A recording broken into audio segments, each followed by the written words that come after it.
Hello students, आज मैं आप लोगों के लिए 10th क्लास का एक्सरसाइज 1.3 लेके आया हूँ, जिसमें आज हम इरेशनल नंबर कैसे प्रूव करते हैं इसके बारे में पढ़ेंगे कि क्या मेथड्स होते हैं, किस तरीके से हम लोग इरेशनल नंबर को प्रूव कर सकते हैं। इस एक्सरसाइज में से आपके एग्ज़ाम में 4 मार्क्स का एक क्वेश्चन बनता है। सीबीएसई में या फिर किसी भी स्टेट बोर्ड में आपका 4 मार्क्स का एक क्वेश्चन डेफिनेटली बनता है। तो आइए आज हम इस एक्सरसाइज को बिल्कुल डिटेल में समझेंगे कि हमें कैसे ये प्रूव करना है। ठीक है, सबसे पहले आपका जो क्वेश्चन नंबर 1 है, प्रूव दैट, क्या है, prove that √5 is irrational.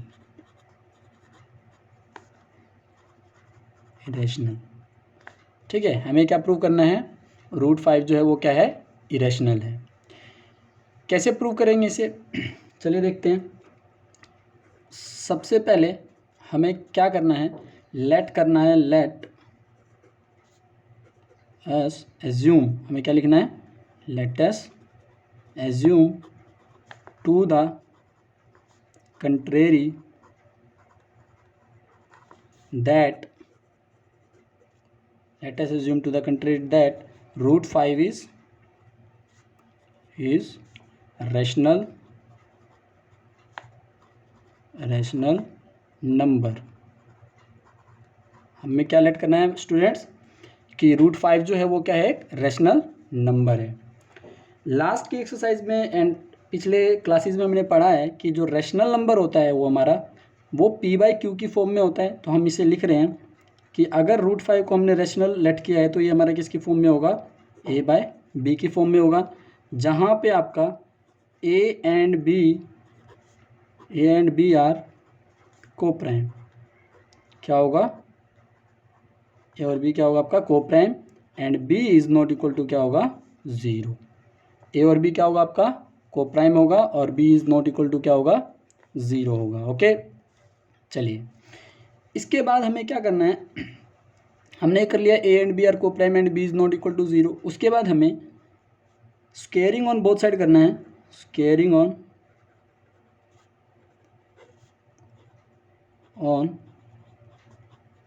Both side, हमें क्या करना है, बोथ साइड स्क्वायर करना है।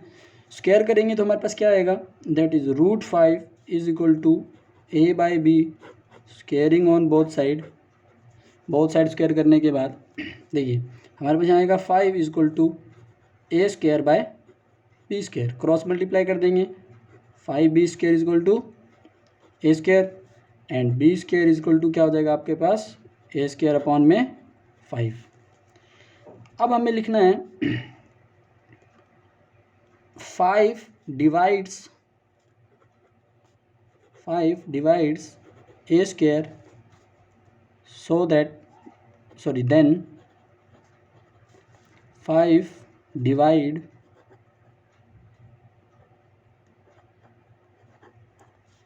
a also। ठीक है, हमें क्या लिखना है, 5 divide a² then 5 divide a also। मतलब ये है कि अगर a² जो है आपका, अगर वो 5 से डिविजिबल है तो a भी क्या होगा आपका 5 से डिविजिबल होगा। और ये हमें कौन बताता है, ये हमें बताता है बाय थ्योरम 1। थ्योरम 1 क्या कहता है हमें, कि अगर किसी नंबर का स्क्वायर किसी दूसरे नंबर से डिविजिबल है तो नंबर खुद भी क्या होगा, दूसरे नंबर से डिविजिबल होगा। अगर a² इज़ डिविजिबल बाय 5 है then a is also divisible by 5 होगा। ठीक है, यहाँ पे मैंने इक्वेशन 2 लिखा है और हम इसे क्या लिखेंगे, इक्वेशन 1 लिखेंगे। ओके, चलिए उसके बाद हमें क्या करना है, हमें लेट करना है, लेट एक दूसरा इंटीजर लेट करना है, let a is equal to 5c। हमें a इज इक्वल टू क्या लेट करना है, 5c, और a की वैल्यू को कहाँ पुट करना है, इक्वेशन 1 में पुट करना है। कहाँ पुट करना है, इक्वेशन 1 में, that is 5b² is equal to a² है, यहाँ पुट करेंगे तो 5b² is equal to a की जगह हमने पुट कर दिया 5c होल स्क्वायर कर दिया। ओके, फिर क्या आएगा 5b square equal to 25 A square. ठीक है, कैंसिल आउट करेंगे तो 5 से कैंसिल आउट करेंगे तो कितना आएगा, that is b square equal to 5 c square. Okay, same यही 5 को अपॉन में लेके आएंगे तो b square is divisible by 5 equal to क्या हो जाएगा यहाँ पे c स्क्वायर। ओके, इतना हो गया। अब हमको सेम ये वाला जो स्टेप है जो हमने ऊपर किया था ये वाला, ये हमें क्या करना है, दोबारा रिपीट करना है। देखिए हमने यहाँ पे क्या लिखना है, if b square is divisible bye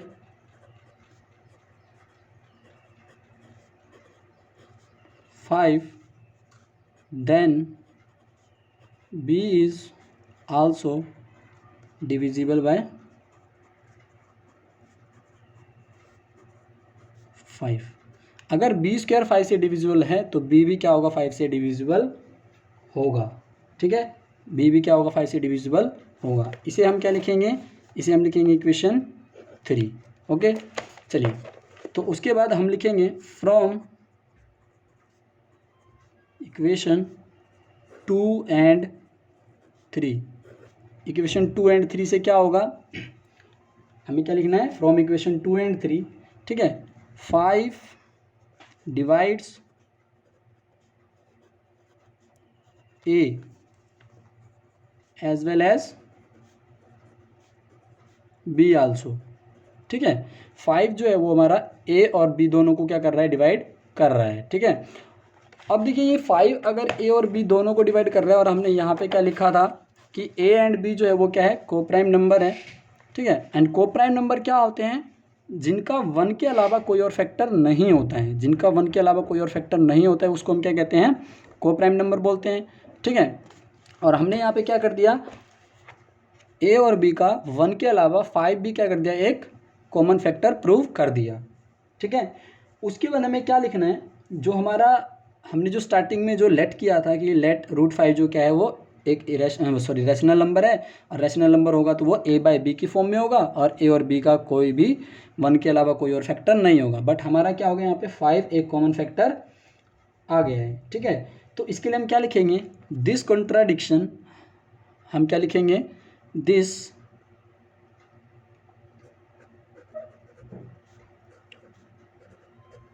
contradiction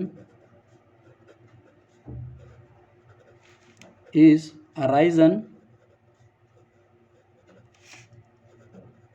due to our wrong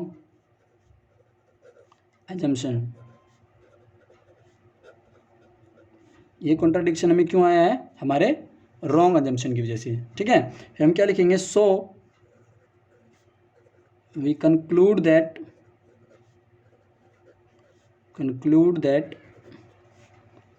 ठीक है, so we conclude that √5 is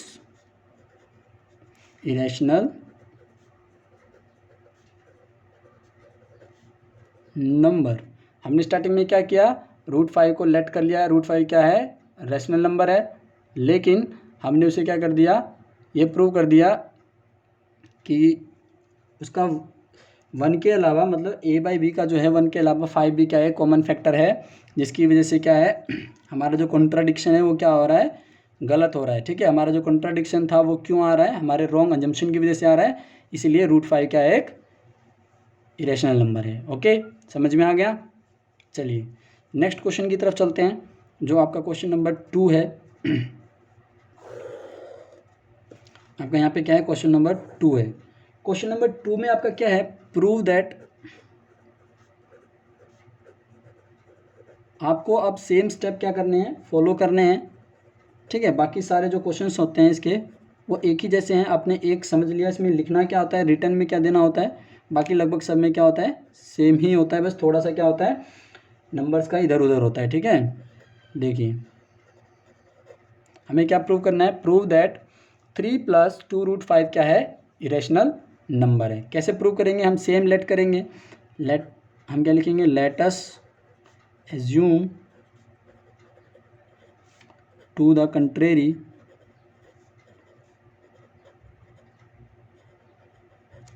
that 3+2√5 is rational. 3+2√5 क्या है? एक रैशनल नंबर है। और अगर ये रैशनल है तो 3+2√5 जो होगा इसको हम a/b की फॉर्म में लिख सकते हैं, जहाँ पे आपका a and b are coprime, क्या है? कोप्राइम है। And b is not equal to क्या है? 0 है। a एंड b क्या है? कोप्राइम है और b is not equal to क्या है? 0 है। ठीक है, इतना आ गया। उसके बाद हमें क्या करना है, इसमें हमें स्क्वेयरिंग ऑन बोथ साइड नहीं करना है। इसमें हमें सिंपली क्या करना है, देखिए 3+2√5 जो है वो a/b है। ठीक है, ओके। और 3 को हम वहाँ लेके जाएंगे तो 2√5 इक्वल टू क्या हो जाएगा? a/b -3। एलसीएम लेंगे तो 2√5 जो है आपका, ठीक है, वो क्या हो जाएगा यहाँ पे? a -3b/b, यहाँ पे क्या आएगा? Sorry, b।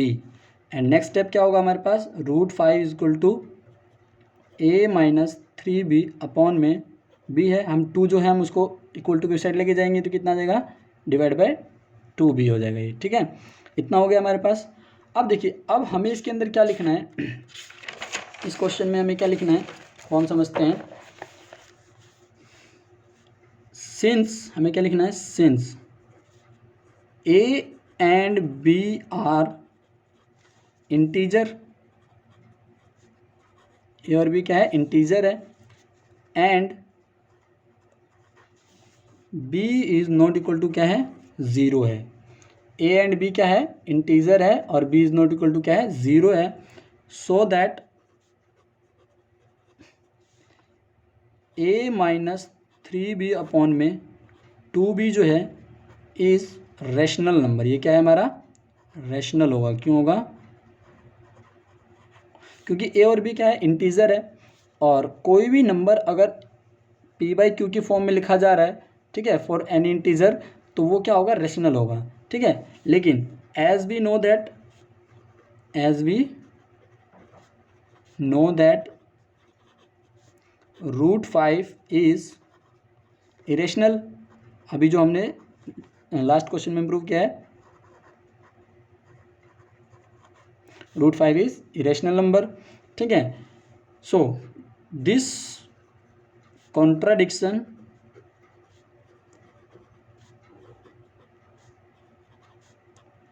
is arisen due to our wrong assumption। हमें क्या लिखना है? This contradiction is arisen due to our wrong assumption। ठीक है, 3+2√5 इज इरेशनल नंबर। क्या होगा हमारा? 3+2√5 इज इरेशनल नंबर।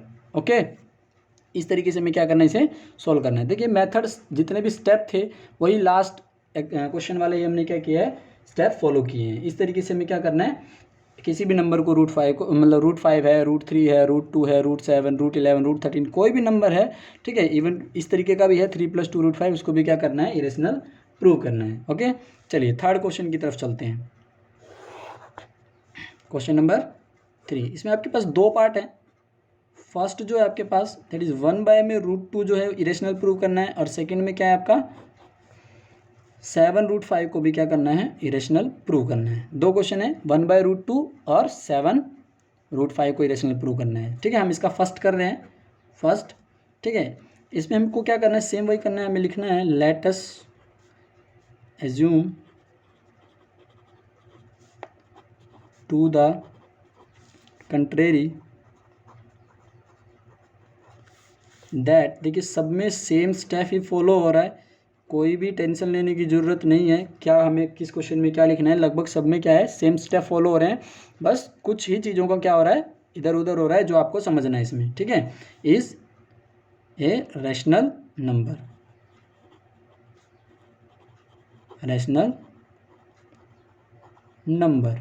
ओके, चलिए, अगर ये रैशनल है ठीक है। तो 1 में √2 को हम क्या कर सकते हैं, a/b की फॉर्म में लिख सकते हैं, जहाँ पे आपका a and b are coprime, क्या है, को प्राइम है, and b is not equal to क्या है, 0 है। a एंड b क्या है आपका, को प्राइम है, and b is not equal to क्या है, 0 है। ठीक है। अब हमें आगे क्या करना है, इसको हमें यहाँ पे रैशनलाइजेशन करना है। ठीक है। √2 से ऊपर मल्टीप्लाई करना है और √2 से नीचे मल्टीप्लाई करना है। ठीक है। और ये हमारा क्या होगा, a/b।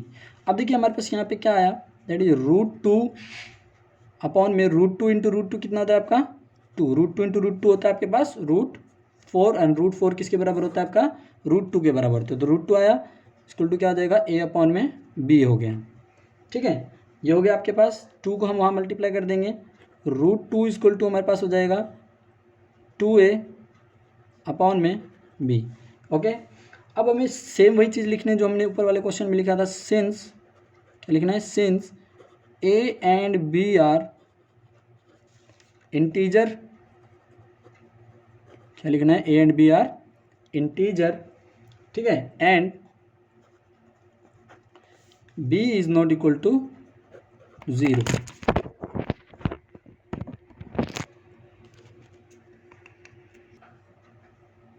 सॉरी, वीडियो बंद करनी पड़ गई थी एक बार। चलिए, तो since a and b are integers and b is not equal to 0। ठीक है। a and b are integers and b is not equal to 0 है।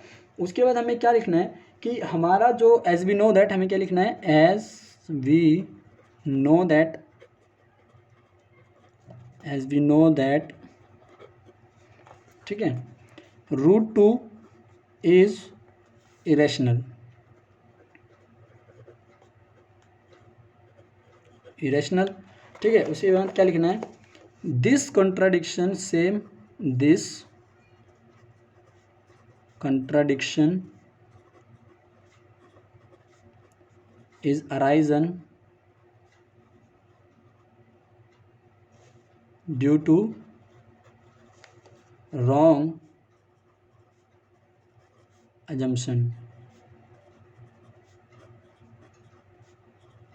ठीक है।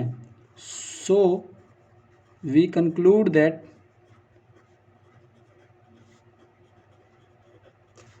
वन बाय में √2 is irrational।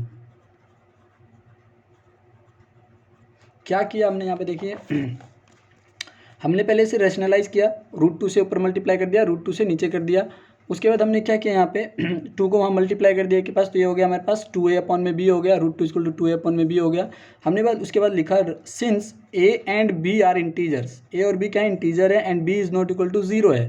तो 2a अपॉन b जो है ये क्या होगा, रेशनल नंबर होगा, क्योंकि ये p अपॉन q की फॉर्म में लिखा हुआ है। ठीक है। तो हमने उसके बाद लिखा है, as we know that √2 is irrational. ठीक है। और हमने क्या लिखा है यहाँ पे कि हम जानते हैं कि √2 जो होता है वो क्या होता है, इरेशनल है। तो ऐसा जो कंट्राडिक्शन है ये हमारा क्यों आ रहा है, this contradiction is arisen, this contradiction is arisen due to wrong assumption। ठीक है। So we conclude that 1/√2 is irrational. Okay.